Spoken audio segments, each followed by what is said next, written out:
नमस्कार, मैं गरिमा। ये है जागो हिमाचल 365 टीवी और आप देख रहे हैं हिलक्विस्ट न्यूज। चलिए बढ़ते हैं आज के मुख्य समाचारों की तरफ। मोदी का डॉक्टर से संवाद, कोरोना से लड़ाई में फ्रंटलाइन वर्कर की तारीफ। बनारस को बताया आध्यात्मिक क्षमताओं से भरपूर। महाराष्ट्र पुलिस और नक्सलियों के बीच मुठभेड़ में 13 नक्सली ढेर। देश में तेजी से फैल रहा ब्लैक फंगस, महाराष्ट्र समेत इन राज्यों में बढ़ रहे मामले। ऑस्ट्रेलिया में रह रहे भारतीयों ने अपने देश के लिए उठाया बड़ा कदम, बड़ी मात्रा में भेजे मेडिकल उपकरण। आईपीएल 2021 के बचे मैचों के लिए बदल सकता है टेस्ट सीरीज का शेड्यूल। गग्गल में चक्रवर्ती तूफान से मकान पर पेड़ गिरने से हुआ नुकसान।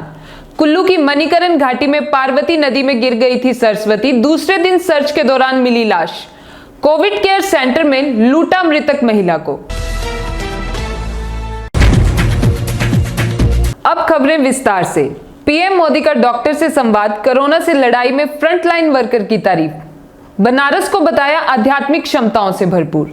प्रधानमंत्री नरेंद्र मोदी कोरोना के बीच वाराणसी के फ्रंटलाइन वर्करों यानी डॉक्टरों से वीडियो कॉन्फ्रेंसिंग के जरिए संवाद कर रहे हैं। वाराणसी में कोरोना संक्रमण को जिस तरह से नियंत्रण किया गया है, इसके लिए डॉक्टर्स की तारीफ की है। उन्होंने कहा कि वाराणसी आध्यात्मिक क्षमताओं से भरपूर शहर है। प्रधानमंत्री नरेंद्र मोदी वर्चुअल माध्यम से कोविड-19 के संक्रमण का हाल और तीसरी लहर की तैयारियों की जानकारी लेंगे। महाराष्ट्र पुलिस और नक्सलियों के बीच मुठभेड़ में 13 नक्सली ढेर। महाराष्ट्र में नक्सल विरोधी अभियान को लेकर एक बड़ी खबर सामने आ रही है। महाराष्ट्र के गढ़चिरौली में पुलिस और नक्सलियों के बीच मुठभेड़ हुई, जिसमें 13 नक्सलियों के मारे जाने की खबर है। बता दें कि महाराष्ट्र पुलिस की C60 यूनिट और नक्सलियों के बीच मुठभेड़ हुई। गढ़चिरौली में डीआईजी संदीप पाटिल ने इसकी जानकारी दी।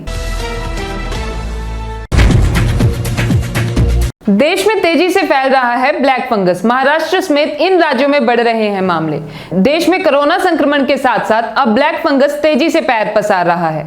केंद्र सरकार ने सभी राज्यों को पत्र लिखकर इसके लिए सावधान कर दिया है और इसे महामारी एक्ट के तहत अधिसूचित रोग घोषित करने को कहा है। बता दें कि इस खतरनाक ब्लैक फंगस से देश में अब तक 100 से अधिक मरीजों की मौत हो चुकी है, जिसमें महाराष्ट्र में सबसे अधिक 90 लोगों की मौत हुई है। वहीं हरियाणा और मध्य प्रदेश में क्रमशः 14 और 10 लोगों की जान गई है।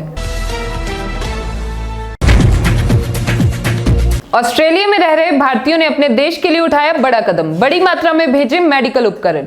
कोरोना की घातक लहर से जूझ रहे भारत की मदद के लिए विदेशों में रह रहे भारतीय आगे आए हैं। ऑस्ट्रेलिया में रह रहे भारतीय लोग भारत में बढ़े कोरोना संक्रमण को देखते हुए आवश्यक चिकित्सा आपूर्ति भेज रहे हैं। गुरुवार की देर रात विमान से ventilator, oxygen concentrator machine, PPE kit, 1 million surgical mask और N95 मास्क उतारे गए हैं। आईपीएल 2021 के बचे मैचों के लिए बदल सकता है टेस्ट सीरीज का शेड्यूल। कोरोना के चलते स्थगित हुए आईपीएल 2021 के बचे हुए मैचों का असर अब भारत इंग्लैंड के बीच होने वाली टेस्ट सीरीज पर पड़ सकता है। इस सीरीज के शेड्यूल में बदलाव किया जा सकता है, जिसके लिए भारतीय क्रिकेट कंट्रोल बोर्ड बीसीसीआई ने England and Wales cricket board ECB से गुजारिश की है कि वे 5 टेस्ट मैचों की सीरीज को 1 सप्ताह पहले शुरू कर दें। इससे बीसीसीआई को इंडियन प्रीमियर लीग यानी आईपीएल 2021 के बचे हुए मैच कराने के लिए अतिरिक्त समय मिल जाएगा।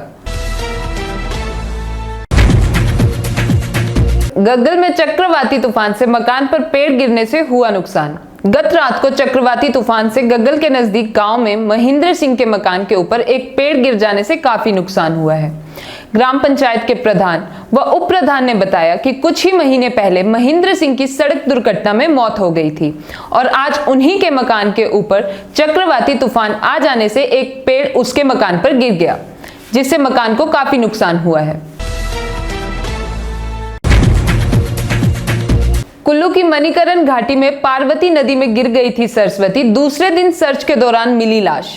हिमाचल प्रदेश के जिला कुल्लू में मणिकरण घाटी में बह रही पार्वती नदी में गिरी महिला का शव शुक्रवार को बरामद हो गया। महिला का शव चट्टानों के बीच फंसा हुआ था, जिसे लिटिल रोवल एडवेंचर सदस्यों ने बाहर निकाला। कड़ी मशक्कत के बाद शव सड़क तक लाकर पुलिस को सौंपा गया। कोविड केयर सेंटर में लूटा मृतक महिला को।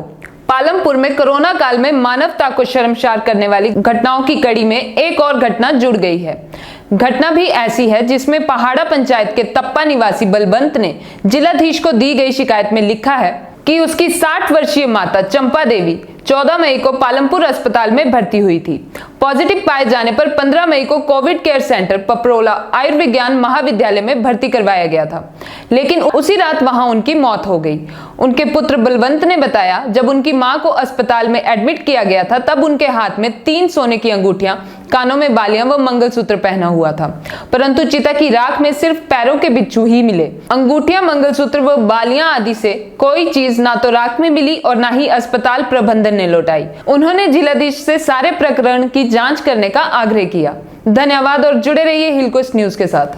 हेलो हिमाचल 365 टीवी सूचना, समाचार, मनोरंजन, एजुकेशन और भी बहुत कुछ लेकर आ रहा है। This is Himachal 365 TV and you are watching Hillcoast news.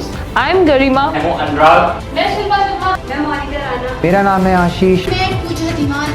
ये है हिमाचल 365 टीवी और आप देख रहे हैं हिलकोस्ट टीवी न्यूज।